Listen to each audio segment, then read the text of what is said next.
swapping the doors out. Reason being, these have vent windows. Also because the passenger side has a mirror, ended up bending the hinges.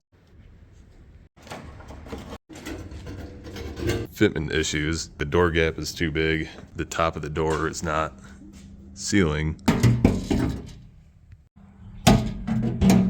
Now I'm gonna swap the lock cylinder quick. What's up guys? This week we are going to be doing a couple things with the Toyota, getting it to its final form before we paint it. So one of those things are going to be swapping the doors out. Reason being, these have vent windows, and I just love vent windows, but especially because this truck doesn't have AC and it gets like 100, 110 some degrees out here in Montana in the summer. It's just nice to have if I have to drive the truck.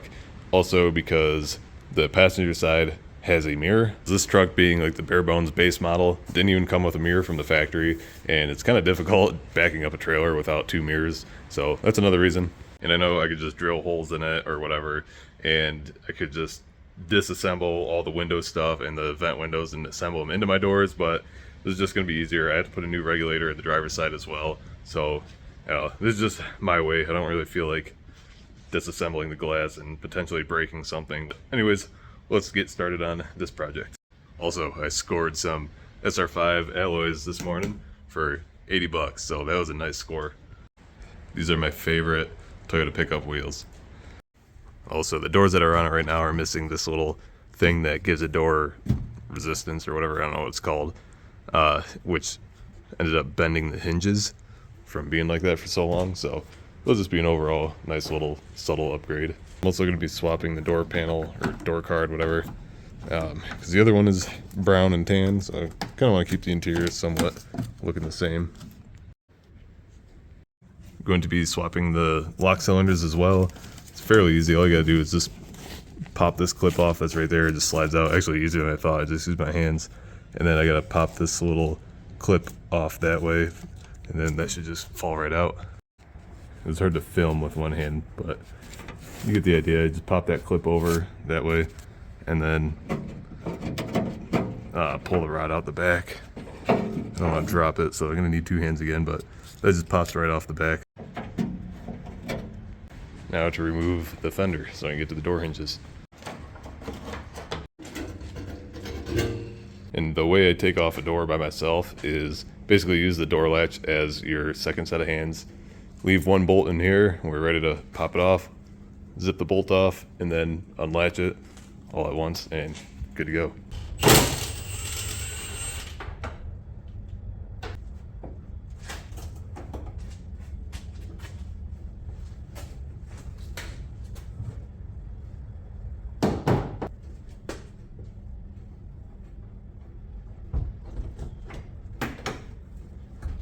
So I'm sitting here having fitment issues, like the door gap is too big and the top of the door is not sealing. You can see the light through there, it's just poking out. I come over here, look how the hinges are, missing a bolt. I just pulled this one off, it was missing a bolt here, but it's all like tweaked. And I think that's because the metal here where the hinge actually was is all bent from the door being swung out with that little thing for so long. So this is probably bent and that's probably bent. So I gotta work at this for a little bit and see what I can finagle. All right, after about an hour or so, or probably more than that, of messing with this, I finally got it where the crack is okay. It's not like a half-inch gap or whatever that was. It actually closes smooth and I can't see light through the crack here. So that's good. I also ordered new door seals, but those won't be here for a few days, so I'm just going to do those off camera another time. So what I ended up having to do, which is really ghetto, I had to put washers right there in between the hinge and the door to push it this way slightly. So we did that, have all 4 bolts in, unlike that door, only had 2, but I think that's as good as it's going to get with what I got. Got the fender back on. Now this side is all mint. Well, not yet. Still got to do the window regulator on this and change out the lock cylinder. So we'll do that next. All right, we'll start by popping these 2 10 mils off. That'll release the window. Also, can't forget about this little thing. All right, once you release it, you just pull it up by hand. I just put a screwdriver through here to hold the window up to keep it out of our way. And then just pop these 3 bolts off.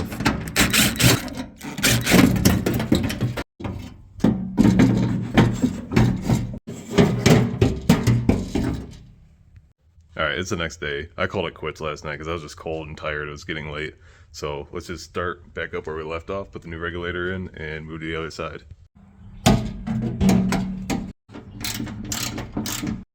So now just slide the window back down where you can get the bolts, where you can actually get to them, like this arm lines like that. Should be able to drop it there and get the bolts through.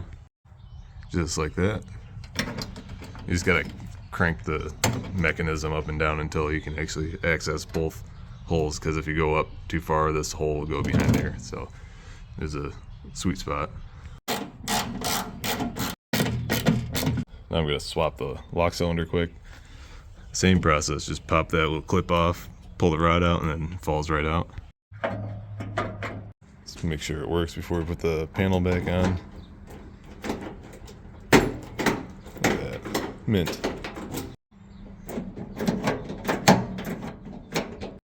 That's that is definitely the easiest window regulator I've ever done, and lock solenoid. So these old Toyotas are just so simple.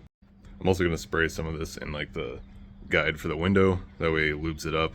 The truck that I pulled the parts off was also sitting in a field for a few years, so just get everything lubed so it moves freely the way it should. You're not stressing anything with the new crank and all that. So yeah, those should just go down like these. Hard to do with one hand, but go down the rail front and back, and then make sure, since we have the door panel off, get some down there, and it'll make it move so much more free. Mint. I'm also going to swap the handle, or whatever you want to call it, off from the other door, because this one, I don't know what happened, but it got bent up somehow. I got this little doohickey holding it, and it just doesn't feel right. So same thing as like the lock. You pop the little plastic piece off of the rod there, and then you can push it out from the hole, sets it free, and then I'm just gonna unbolt it from the door and swap the other one on. Alright, I just wasted a bunch of time trying to figure this out. I swapped the handle from the other door, and it wasn't opening the door from the inside because apparently there's too much play or something in the latch, so they bent this up a little bit to like shrink the overall distance, and then that to hold it, which is weird. But anyways, I tightened that up so it's not floppy, and lubed everything up. That way it works. It's kind of ghetto, but I don't really feel like swapping the latch out right now because that's a pain in the butt, and I got work to do today. So let's get started.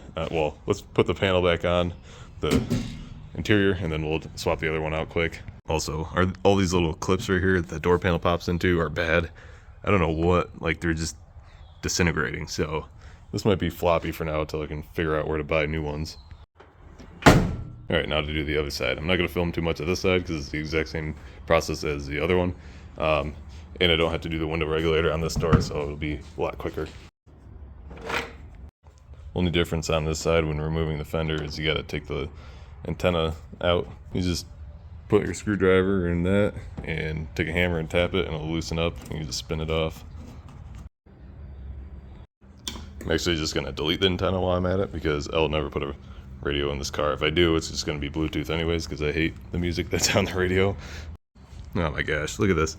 Same thing going on. You got 2 bolts in holding the door on. I wonder if, I don't know, I might have to go to the hardware store and get more washers because I don't really have many, and I used like half of them on the other side anyways, so I don't know what's going on here.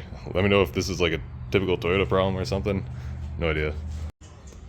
Well, this one already fits way better, so maybe I don't have to get washers because obviously the driver's side is used more, so that one's probably more bent or whatever, but yeah, there's not a like 1/4 inch gap here, so oh yeah, this door was 10 times easier.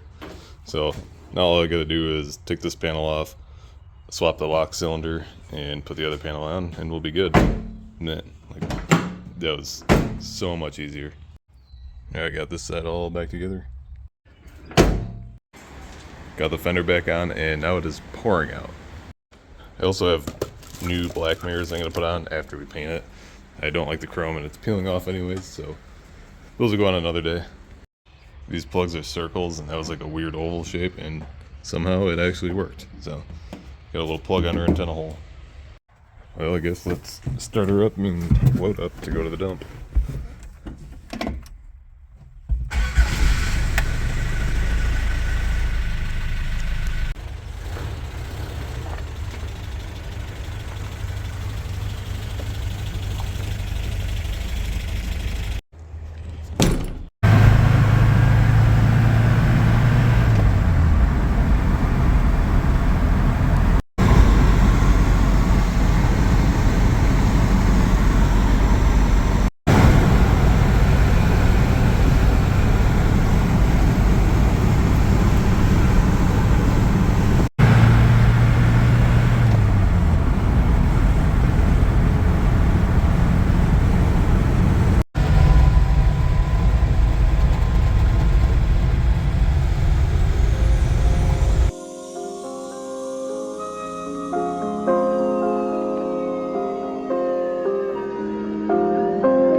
Anyways, that's gonna be it for this video.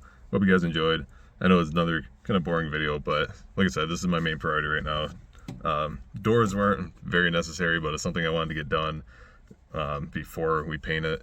The only thing left I have to do safety wise is wheel bearings and this knuckle seals, which I can't find at a parts store, so I had to order those online. But anyways, stay tuned for the paint job as well as more Honda content. I know a lot of people are upset that we haven't been doing a lot of Honda stuff, but this has been my priority for a while now. But yeah, I actually did want to go on a mountain run with the EF this week, but we got a random like 3-day rainstorm on my days off, so couldn't do that. So I decided to put the doors on the truck. There's more storm coming too. I hope at least some of you are enjoying the Toyota content. This thing was rode hard and put away wet for several years until it was parked for 13 years or 14 something, who knows. But yeah, so I'm trying to get it roadworthy again and keep another classic Toyota on the road and doing work, obviously on a budget restoration as always. If you did like the video, I appreciate a like, subscribe if you want to stay up to date with the builds and the projects, and follow my Instagram, Conjo_brothers, to see more content and stuff on there. And as always, thank you guys for watching. I'll see you in the next one.